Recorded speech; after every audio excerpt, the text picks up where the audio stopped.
Hello everyone, আজকে আমরা কথা বলবো টি টেস্ট নিয়ে। কিন্তু টি টেস্ট নিয়ে কথা বলার আগে একটা জিনিস ক্লিয়ার করা দরকার যে আমরা আগের ভিডিওতে জেড টেস্ট নিয়ে অনেক জিনিসপত্র শিখছি অ্যান্ড আমরা মূলত ডিসিশন মেকটা করছিলাম জেড টেস্টের স্কোরের উপর বেস করে। ঠিক আছে, ডিসিশন মেকটা করছি জেড টেস্টের স্কোরের উপর বেস করে। ফর্মুলা ইউজ করে আমরা জেড টেস্টের স্কোর বের করছি। এরপর আমরা একটা ডিসিশন বাউন্ডারি বের করছিলাম লাইক -1.96 থেকে +1.96 যখন লেভেল অফ সিগনিফিক্যান্স হচ্ছে গিয়ে 5%। ঠিক আছে, তো এটা হচ্ছে কি আমরা হাতে কলমে করছি। কিন্তু আমরা যে সময় সফটওয়্যার ইউজ করে যে সময় সেম টেস্টটা করব, তো তখন সফটওয়্যার আমাদেরকে পি ভ্যালু প্রোভাইড করবে। ঠিক আছে, সেম টেস্টের জন্য জেড টেস্টের জন্য সফটওয়্যার আমাকে পি ভ্যালু প্রোভাইড করবে অ্যান্ড আমি পি ভ্যালু ইউজ করে তখন খুব ইজিলি ডিসিশন মেকটা করতে পারবো। অর্থাৎ এর আগেও আমরা পি ভ্যালু নিয়ে আলোচনা করছি। তো পি ভ্যালু যদি আমার 0.05-এর যদি কম হয়, যে সময় আমি টেস্টটা করতেছি 5% লেভেল অফ সিগনিফিক্যান্সে, তখন পি ভ্যালুটা যদি <0.05 হয়, তখন আমরা বলবো যে রিজেক্ট নাল হাইপোথিসিস। আর পি ভ্যালুটা যদি গ্রেটার দেন 0.05 হয়, তখন আমরা বলবো may not reject null hypothesis.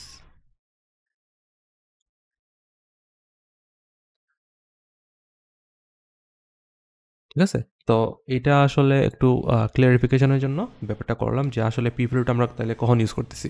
তো প্রশ্ন উঠতে পারে যে পি ভ্যালুটা আসলে আমরা কখন ইউজ করতেছি। তো পি ভ্যালুটা আমরা আসলে সব টেস্টের ক্ষেত্রে ইউজ করতেছি, বাট যে সময় আমরা হাতে কলমে ব্যাপারগুলো ক্যালকুলেশন করতেছি, তখন আসলে পি ভ্যালুটা হাতে কলমে ক্যালকুলেশন করাটা অনেক টাফ হয়ে যায়।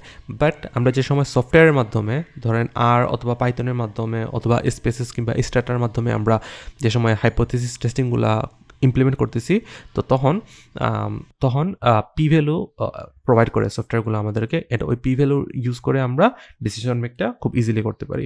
অর্থাৎ নাল হাইপোথিসিস অ্যাকসেপ্টেড হবে না রিজেক্টেড হবে, ওইটার ব্যাপারে ডিসিশন মেকিংটা আমরা পি ভ্যালুর মাধ্যমে অনেক ইজিলি করতে পারি। Okay, let's start t test. So t test, তো টি টেস্ট প্রথমত 3 ধরনের হয়। এটা আমি হাইপোথিসিস টেস্টিং সিরিজের একদম প্রথমে বলছিলাম। ফার্স্ট অফ অল হচ্ছে গিয়ে ওয়ান স্যাম্পল টি টেস্ট। ঠিক আছে, অ্যান্ড আগের ভিডিওতে আমরা কথা বলছিলাম যে কখন টি টেস্ট ইউজ করবো অ্যান্ড কখন জেড টেস্ট ইউজ করবো। সো এই ভিডিওতে আসলে ওই ডিপ লেভেলে আসলে আমরা যাইতেছি না, কারণ এই যে টি টেস্টগুলা আমরা খুবই সিম্পলি অ্যান্ড খুবই এফেক্টিভলি আমরা সফটওয়্যারের মাধ্যমে ডিফারেন্ট প্রোগ্রামিং ল্যাঙ্গুয়েজ ইউজ করে শিখবো, আর এবং পাইথন ইউজ করে শিখবো। সো ওয়ান স্যাম্পল টি টেস্টটা কী? সো সাপোজ আপনি হচ্ছে গিয়ে একটা ক্লাসের টিচার, এন্ড আপনার কাছে সাপোজ 100 জন স্টুডেন্ট আছে, অ্যান্ড 100 জন স্টুডেন্ট 100 স্টুডেন্ট আছে স্টুডেন্টস আছে অ্যান্ড আপনি টেস্ট করতে চাচ্ছেন যে আপনি, আচ্ছা না, 100 জন স্টুডেন্ট আছে অ্যান্ড এর মধ্যে আপনি 35 স্টুডেন্টস চুজ করলেন। 35 স্টুডেন্টস আপনি স্যাম্পল হিসেবে নিলেন। এরপর আপনি জানতে চাইলেন বা আপনার ইচ্ছা হলো টেস্ট করার জন্য যে এই 35 স্টুডেন্টসের অ্যাভারেজ সিজিপিএ এটা কি 3.5-এর চেয়ে বেশি কিনা। ঠিক আছে, তো তাহলে এখানে এই ধরনের যদি সিনারিও থাকে, অর্থাৎ কোনো একটা অ্যাভারেজ সিজিপিএ মানে হচ্ছে কি অ্যাভারেজ মানে হচ্ছে কি এটা কিন্তু স্যাম্পল অ্যাভারেজ না। এই সময় আমরা টেস্টটা করতেছি, টেস্টটা কিন্তু আমরা পপুলেশন যতগুলো আছে পপুলেশন অ্যাভারেজ নিয়ে আসলে আমরা টেস্টটা করতেছি। তো অ্যাভারেজ অর্থাৎ এই যে 35 স্টুডেন্ট দিয়ে এই পপুলেশন অ্যাভারেজ সিজিপিএ 3.5-এর বেশি কিনা এটা আমরা টেস্ট করতে চাচ্ছি। তো তো এখানে ওয়ান স্যাম্পল টি টেস্টটা হচ্ছে কি যে যদি কোনো একটা স্পেসিফিক নাম্বারের সাথে আমরা যদি কম্পেয়ার করি আমাদের ডাটা ভেরিয়েবলটা, যেটা হচ্ছে গিয়ে সিজিপিএ অফ স্টুডেন্টস, তখন সেটাকে ওয়ান স্যাম্পল টি টেস্ট বলা হয়। ঠিক আছে, তো এখানে তাইলে নাল হাইপোথিসিসটা কী হবে? সো নাল হাইপোথিসিসটা হবে এইচ নট, হ্যাঁ নাল হাইপোথিসিসটা হবে H not mu equals to 3.5, অর্থাৎ অ্যাভারেজ সিজিপিএ হচ্ছে গিয়ে 3.5। আর অল্টারনেটিভ হাইপোথিসিসটা হচ্ছে গিয়ে যে টিচার দেখতে চাইতেছেন যে 3.5-এর চেয়ে বেশি কিনা, তো তাহলে গ্রেটার দেন 3.5 এরকম হবে। তো এটা হচ্ছে গিয়ে ওয়ান স্যাম্পল টি টেস্ট। তো আমি আবার ব্যাপারটা রিপিট করি। তো সাপোজ আমার পপুলেশন আছে 100টা স্টুডেন্ট, অ্যান্ড আমি স্যাম্পল নিছি এর মধ্যে 35টা স্টুডেন্ট, অ্যান্ড 35টা স্টুডেন্টের ইউজ করে আমি জানতে চাইতেছি যে আমার পপুলেশন অ্যাভারেজটা 3.5-এর চেয়ে বেশি কিনা।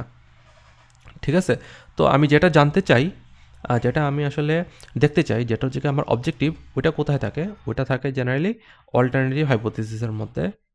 আর যেটা হচ্ছে গিয়ে মানে আর অল্টারনেটিভ হাইপোথিসিসের অপোজিট যেটা, ওইটা থাকে হচ্ছে গিয়ে নাল হাইপোথিসিসের মধ্যে। ঠিক আছে, অর্থাৎ নাল হাইপোথিসিস হচ্ছে গিয়ে যে মানে ইকুয়াল টু 3.5, আর অল্টারনেটিভ হাইপোথিসিস হচ্ছে গিয়ে গ্রেটার দেন 3.5। তো এটা হচ্ছে গিয়ে ওয়ান স্যাম্পল টি টেস্ট এর এক্সাম্পল। তো তাহলে টু স্যাম্পল টি টেস্টটা কি?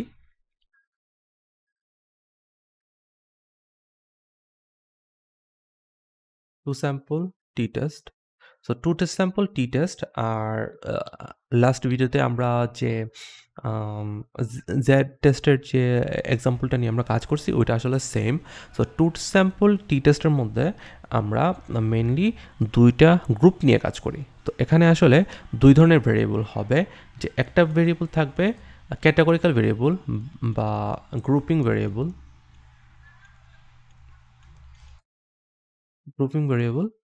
আর একটা থাকবে নিউমেরিক্যাল ভেরিয়েবল, আর একটা হবে কি নিউমেরিক্যাল ভেরিয়েবল।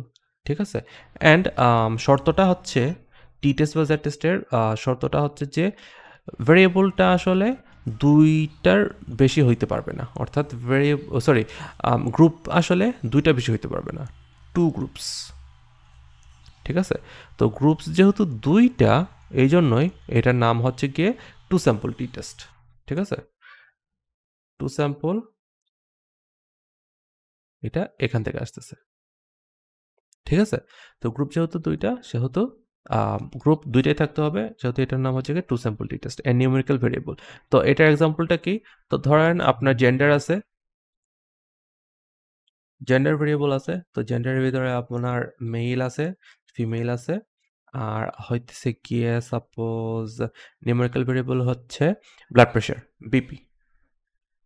ঠিক আছে, বিপি হচ্ছে কি আপনার নিউমেরিক্যাল ভেরিয়েবল, সো লাইক 140, 180 এরকম ব্লাড প্রেশার আছে। তো আপনি অ্যাজ এ ডক্টর আপনি দেখতে চাইতেছেন যে ইন জেনারেল মেলদের blood pressure, male BP female blood প্রেশারদের সমান কি না। ঠিক আছে, মানে ব্যাপারটা এরকম হবে যে নাল হাইপোথিসিসে এরকম হবে male BP equals to female BP, আর অল্টারনেটিভ হাইপোথিসিস হবে কি male BP not equals to female BP. অথবা ডাক্তার আসলে দেখতে চাইতেছেন যে ইন জেনারেল মেলদের অর্থাৎ পুরুষদের ব্লাড প্রেশার ফিমেলদের ব্লাড প্রেশার থেকে বেশি থাকে কিনা। তো যদি এরকম যদি ডাক্তারের যদি চিন্তা থাকে, তো তখন আসলে এইটা হবে গ্রেটার দেন ইউজ করে আমরা টেস্টটা করব। আর অ্যান্ড সিমিলারলি যদি লেস দেনটা যদি দেখতে চায়, তাহলে লেস দেনটা আমরা ইউজ করব। তো এখন লাস্ট ভিডিওতে থেকে আমরা যেরকম শিখছিলাম ওয়ান টেইলড আর টু টেইলডের ব্যাপারটা, তো সিমিলারলি যে সময় আমরা গ্রেটার দেন অথবা লেস দেনের কেসে আমরা টেস্টিংটা করব, তো তখন ওইটা আসলে ওয়ান টেইল টেস্ট হবে, ওয়ান টেইলড টেস্ট। কিন্তু যে সময় আমরা নট ইকুয়াল টু এর কেসে টেস্টটা করব, তো তখন সেটা হবে টু টেইল টেস্ট। ঠিক আছে, টু টেইলড টেস্ট।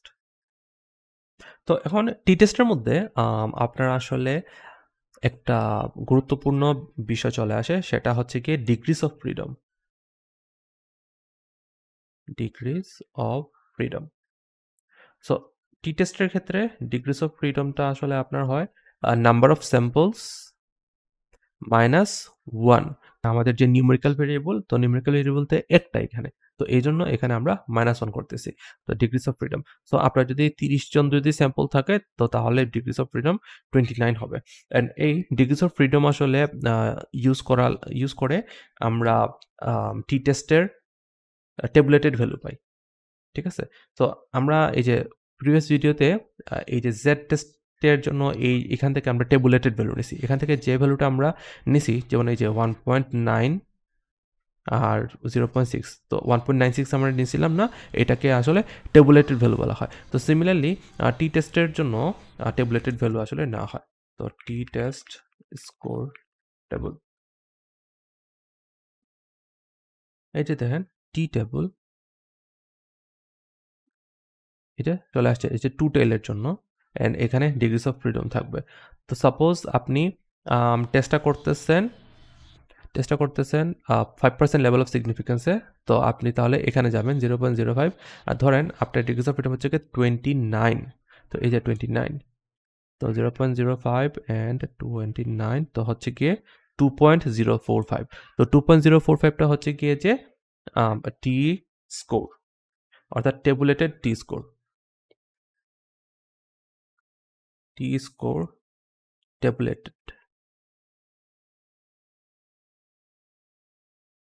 টেবুলেটেড হচ্ছে 2.075, ঠিক আছে, হ্যাঁ 2.045।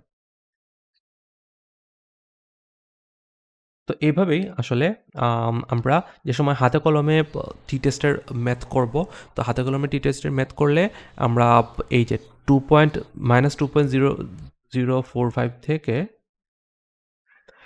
প্লাস 2.045 এর মধ্যে কম্পেয়ার করব। তো আমার টি স্কোর যদি এই ভ্যালুর মধ্যে যদি থাকে, তো তখন আসলে আমরা নাল হাইপোথিসিসটা রিজেক্ট করতে পারবো না। কিন্তু যদি আমাদের যে ক্যালকুলেটেড স্কোরটা আসবে ওটা যদি -2.04 এর চেয়ে যদি কম হয়, তো তখন নালটা আমরা রিজেক্টেড করতে পারবো। আর যদি আমাদের ক্যালকুলেটেড টি স্কোরটা যদি গ্রেটার দেন 2.045 হয়, তো তখন আসলে আমরা নাল হাইপোথিসিসটা রিজেক্ট করতে পারবো। তো এখন আপনাদের জন্য হোমওয়ার্ক হচ্ছে গিয়ে যে এই যে হোমওয়ার্ক হচ্ছে টি টেস্টের ফর্মুলা দিয়ে টি টেস্টের ফর্মুলা ফাইন্ড আউট করা,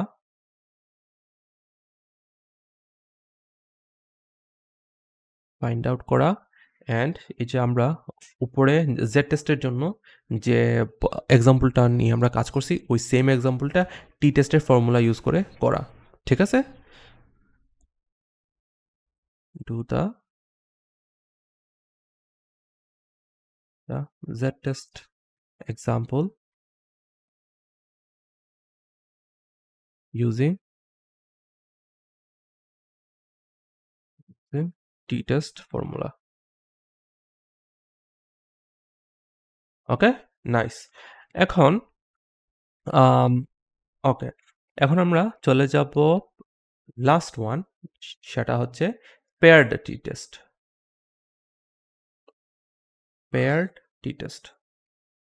অ্যান্ড আরেকটা জিনিস কথা বলতেছি, এই যে আমরা আসলে যে সময় আমরা সফটওয়্যার দিয়ে টি টেস্টের ম্যাথগুলো করব, টি টেস্টের হাইপোথিসিস টেস্টিং করব, তো সফটওয়্যার আসলে তখন আমাদেরকে খুব সহজভাবে পি ভ্যালু দিয়ে দিবে, অ্যান্ড পি ভ্যালু ইউজ করে আমরা খুব ইজিলি ডিসিশন মেকটা করতে পারবো।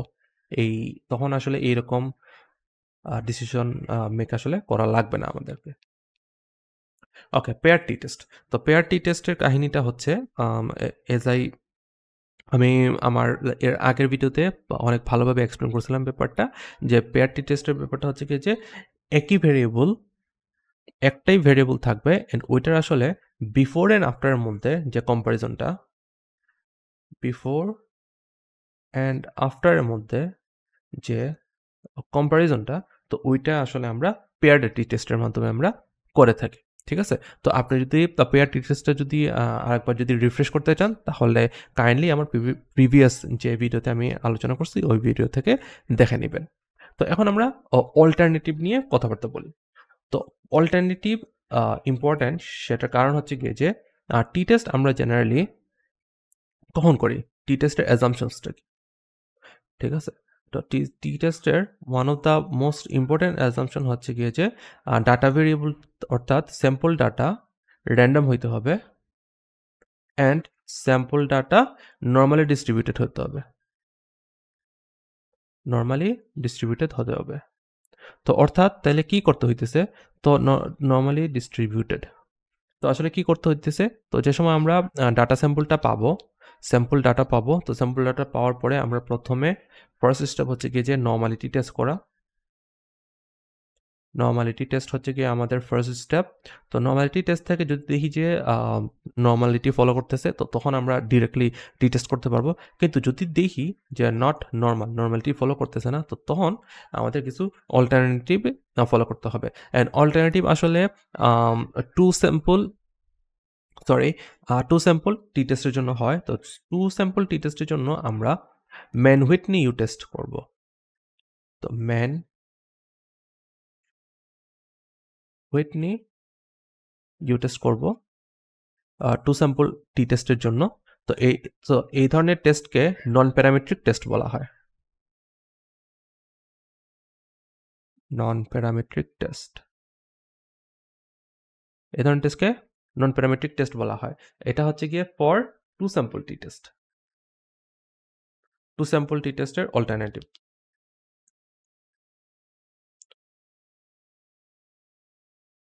স্যাম্পল টি টেস্ট অল্টারনেটিভ।